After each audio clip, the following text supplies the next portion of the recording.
సౌలుకి ఎక్కడ కూడా కీడు చేయలేదు దావీదు. సౌలుకి ఎక్కడ కూడా వ్యతిరేకంగా ప్రవర్తించలేదు దావీదు. కానీ సౌలే దావీదు మీద విషపు చూపు నిలిపి నిష్కారణంగా ద్వేషించాడు, నిష్కారణంగా తరిమాడు. అవునా? ప్రాణం తీయడానికి తరిమాడండి. ఒక దశలో అంటాడు, అయ్యా నువ్వు రాజువి, నేను ఒక నల్లి లాంటి వాడిని. నల్లి ఎంత చిన్నగా ఉంటుంది, చిన్నది. మిన్నల్లి అంటే కంటి దగ్గర వచ్చి ఇక్కడ ఇట్లా వాళ్తూ ఉంటుంది చూడండి, అది మిన్నల్లి అంటే. నేను అంత చిన్నోడిని అయ్యా నీ ముందు, నన్నెందుకు తరు.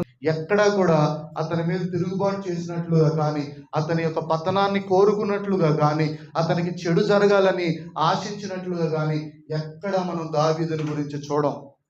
దేవుని గురించిన మనస్సాక్షి కలిగి సహించాడు. ఆమె తన తోటి వారు అన్నారు, నీకు అప్పగించేస్తాడు కదా, సౌల్ని చంపేయచ్చు కదా, ఒక్క దెబ్బతో పరిష్కారం అయిపోద్ది కదా సమస్య, నువ్వు ఊహను చాలు అని అంటే దావీదు అన్న మాట ఏంటో తెలుసా? చూడండి ఒకసారి, ఆ మాట అద్భుతంగా ఉంటుంది. 1 సమూయేలు గ్రంథం 26వ అధ్యాయము 10వ వచనం. యెహోవా జీవము తోడు, యెహోవాయే అతనిని మొత్తును, అతడు అపాయము వలన చచ్చును లేదా యుద్ధమునకు పోయి. ఎవరి గురించి మాట్లాడుతున్నాడు? దావీదు సౌలు గురించి మాట్లాడుతున్నాడు. అయ్యా చేతికి అప్పగించేస్తున్నాడు కదా, చేసేయచ్చు కదా, ఒక్క దెబ్బతో సమస్య పరిష్కారం అయిపోద్ది కదా, ఇలాగ నువ్వు కొండలెమ్మట గుట్టలెమ్మట ఎందుకు తిరగటం అని తోటివారంటే ఏమంటాడు చెప్పనా? యెహోవా జీవము తోడు, యెహోవాయే అతనిని మొత్తును, అతడు అపాయము వలన చచ్చును లేదా యుద్ధమునకు పోయి. దావీదుకి యథార్థం కరెక్ట్గా అయిందా లేదా?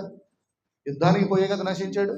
నా దేవుడు చూస్తున్నాడు, నా దేవుడు న్యాయము తీరుస్తాడు, నా దేవుడు కలగజేసుకుంటాడు. ఆ యొక్క సౌలుని నేను చంపను. ఎందుకు అంటే సౌలుని దేవుడు అభిషేకించాడు కాబట్టి దేవుడే చూసుకుంటాడు. అని మనమైతే ఏం చేస్తాం చెప్పండి.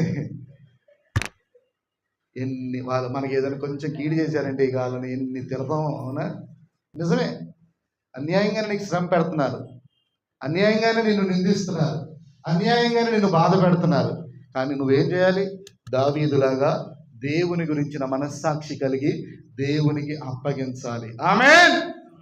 అప్పుడు దేవుడు చూసుకుంటాడు, దేవుడు కలగజేసుకుంటాడు, దేవుడు న్యాయం తీరుస్తాడు. ఆమేన్.